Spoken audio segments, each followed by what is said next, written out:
Hi everybody. It's been a little bit longer since the last time I spoke.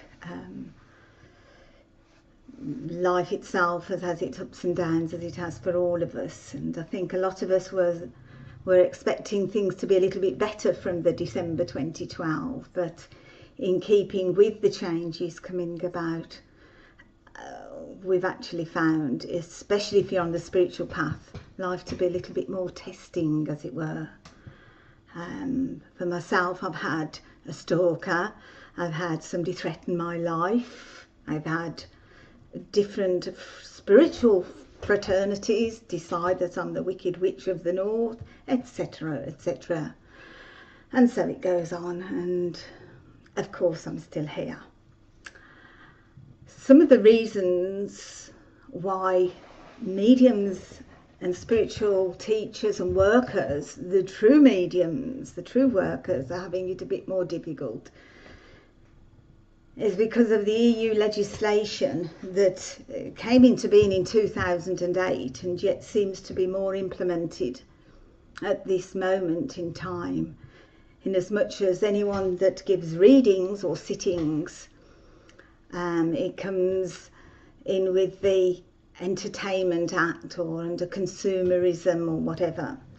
And what's taken place because of this is we've got an onset of people who are purporting to have been spiritual all of their lives and quite psychic, giving away freebie readings, and that's okay if that's what they want to do. But the other side of the situation, because this is being allowed, because it's entertainment, so the fact that what they are giving in advice might be right or wrong doesn't matter anymore because the law says so. But for those of us who are sincere and have devoted our lives to the spiritual work, it's been a little bit different, in as much as there are those that will be talking down to us, saying if you have a gift then you should be giving messages for nothing. There's been abuse, there's been threats not to be friends with you and support you, and I'm not talking about myself personally, there's a whole lot of us that have had such experiences, and it's very sad. And so I just thought I would make mention of this, how difficult a time those genuine workers are,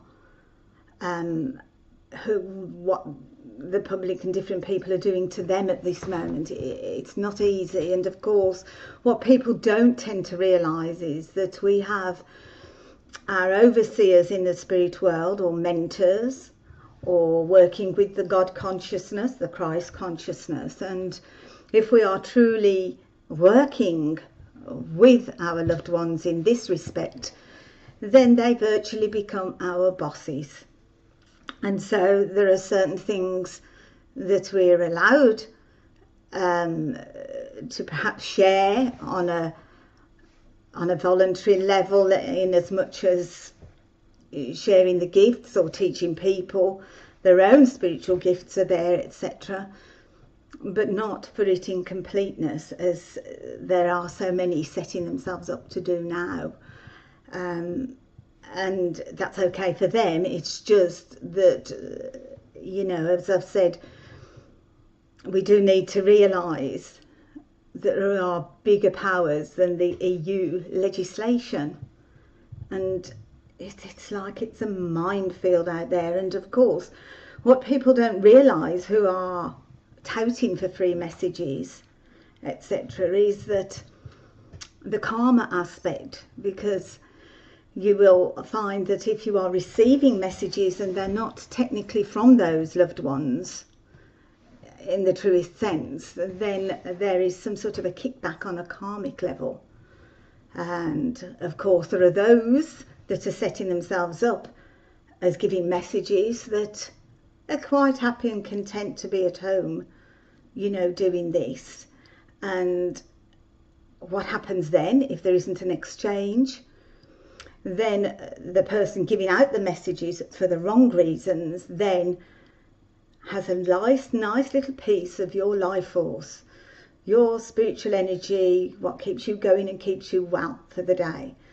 So, you know, a lot of the youngsters and television will be going on and saying about or showing to you all these stories with vampires and werewolves and that. And of course, it brings into effect the psychic vampires, which unfortunately, again, is a side produce of spiritual work for those that aren't exactly equipped, shall we say, for allowing the right ones through to help all and sundry. Now, this period in time isn't new.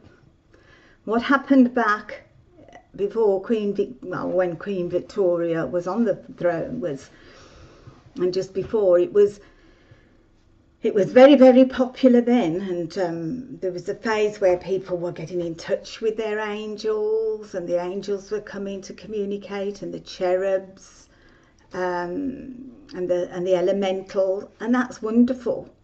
But again, what took place then was a similar situation where there was a rush in of people who were not experienced enough to understand who they were communicating with. And the next situation, you know, that comes into being is the backing up with the Medium and Witchcraft Act and the Fraudulent Act. I can't remember if it's 18 something. It was 1848. I'm not quite sure on that.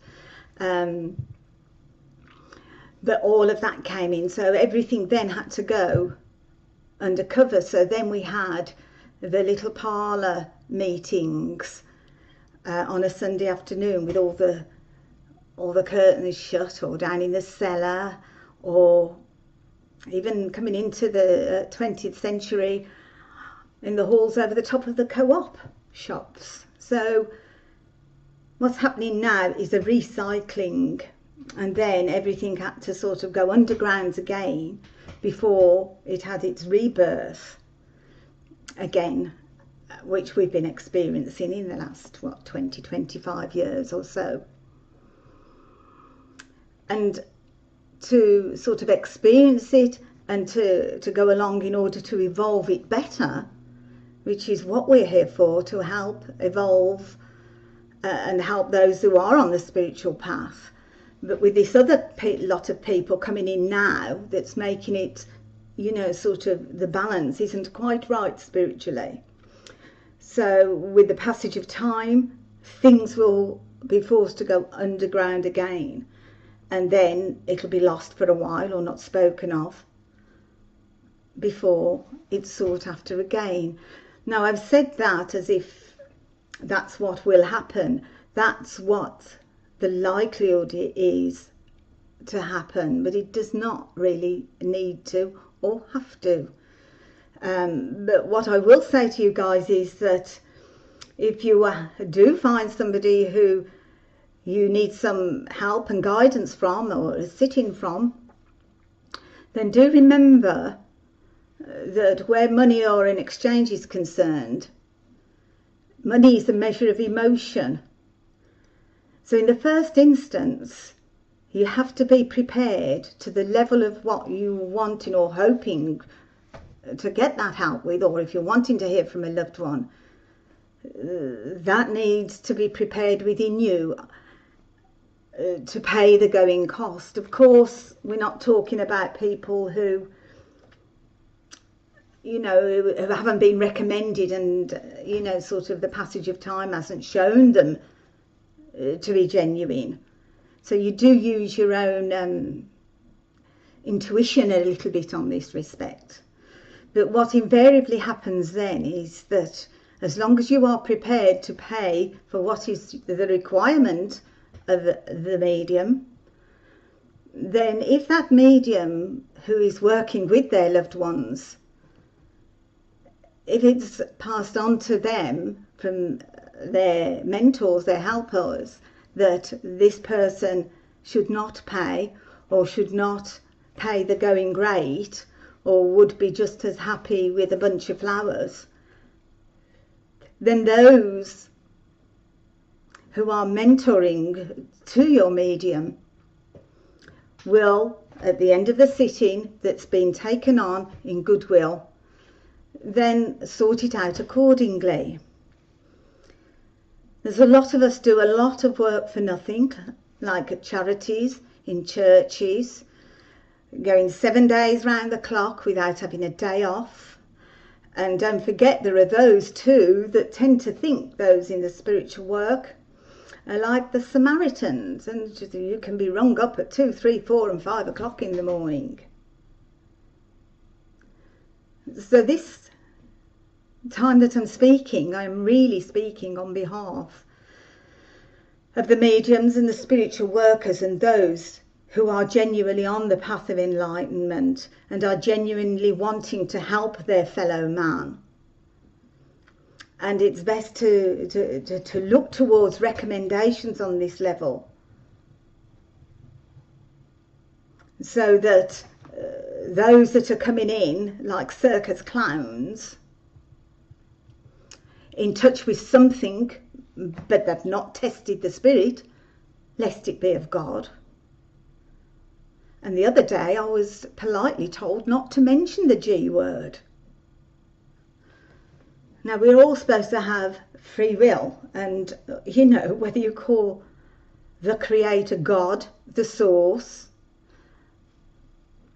whatever your name for your God is, it's still a representation. And because you use the word God, then it should not be like some word that's even less than the swear words that are so often bandied about, even in ordinary sentences. So there's a lot to think upon at this time, and if you are wanting to explore your own spiritual gifts, then find yourself a good circle with a good medium running it. Follow your intuition through. Or if that's not the way you want to go at this moment in time, then find somebody who can help you for genuine reasons and can help you so that you can then help yourself. Or are you someone that just wants and wants and wants, but doesn't necessarily need? It's just putting you in touch with what's going on all the way around at the moment. I do hope that we come through this time period with flying colours for the right reasons, and those who are wanting to come through into the new earth, the new world of which we've already spoken of, will be there in keeping with whoever their teacher may be at this moment in time, whether that's a good medium or teacher on the earth plane, or whether it's through their own development, the teachers and the guides that they have. You know, there's a saying from scriptures that says the meek shall inherit the earth. Now, it's not exactly what you would expect that to mean. The meek, in the truest sense of what it's supposed to be saying to you, is that if you sit around and follow through like sheep and do the me trick, then the earth and the decay of the earth and everything which will eventually fall to pieces, you'll inherit.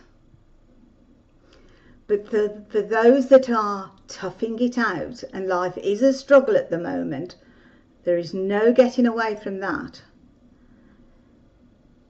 then the kingdom of God is at hand, in the sense of the new earth and a new world that we can be living in.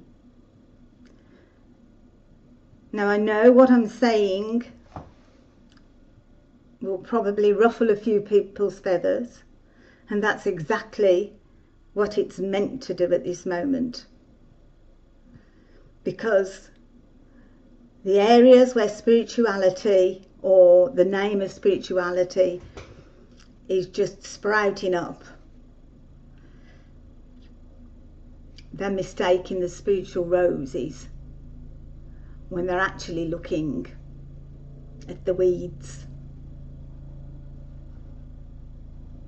So do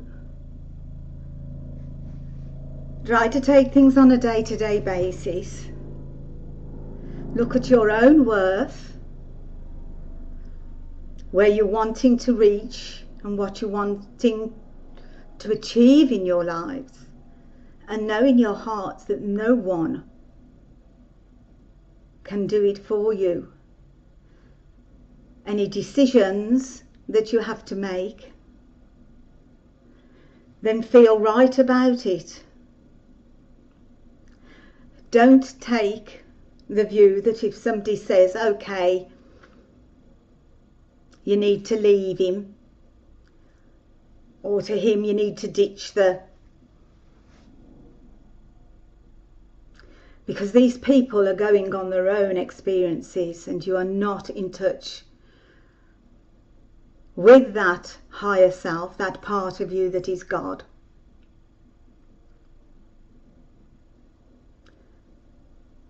So don't follow like sheep. Be the shepherd. Whatever way you want to look at it. Be Neo out the Matrix if you like. But don't follow, and don't fit in with the herd in that sense. And when I say this to you, I am speaking of those people that have come into contact with the spiritual aspects, whatever their various forms. I'm not talking about the somebody who's quite happy and content with their lives and is doing a good job of it. They've got a good heart and they're doing their best. I'm just pointing out one or two little flaws that are rapidly developing in the system at the moment. And my inspirers, my God, has asked me to put my head on the chopping block, so to speak, to just get this across to you all. There may have been a way I could have explained it better, but like yourselves, I'm doing my best as well. There are so many good mediums, but there are laws that they have to apply by. And it would be more better for you to question why somebody wants to give lots of people messages every 5 minutes. The churches and demonstrations are there if you wanting to hope that there's a message for you and you haven't got to pay whatever the going rate is. So there are facilities out there, but do beware of the vehicle that is now being presented today because of the net, because of the easiness of Skype, and I do advocate it in the right areas. But make sure you're in touch with somebody who is in touch with somebody that's on your side and not on their side, because they want a nice little bit of life force, a little bit of dip of the energy. Think about it. Don't take my word for it if you don't want to, but do keep an open mind and do think about what I'm saying to you. I have been changing the subject slightly. I've been asked what the difference is with exoteric astrology as opposed to esoteric astrology, and I just thought, although I'll probably speak about this in more detail later on, but I just thought I've just written down the sentence so that it explains it rather than me waffling on. Esoteric astrology is the study of the spiritual laws which guide the evolution of humanity, the spiritual principles which are behind all material manifestation. Okay, there was a bit of a technical hitch there, but that's what esoteric astrology means anyway. And our website is expanding all the time with a lot of teachings on there. So do have a browse around if you want to. It's SpiritualJourneyman.com. On Facebook, I've got a group page called The Tomorrow People, sowing the seeds, if you would like to join. We've also got Midnight Prophecies, which is a page that my husband manages to do with any prophecies that are forthcoming. So it's just put you in the know at the moment, and I do thank you for bearing with me. I am never quite sure exactly what Spirit wanted me to say, and invariably I'll have one main idea, only to be taken in a different direction. But I do know that it's something that's very close to the heart of those who are overseeing us and working with us, so that we can inherit the new earth, the earth that's more in keeping with our Creator. So, talk to you again as and when. Bye for now.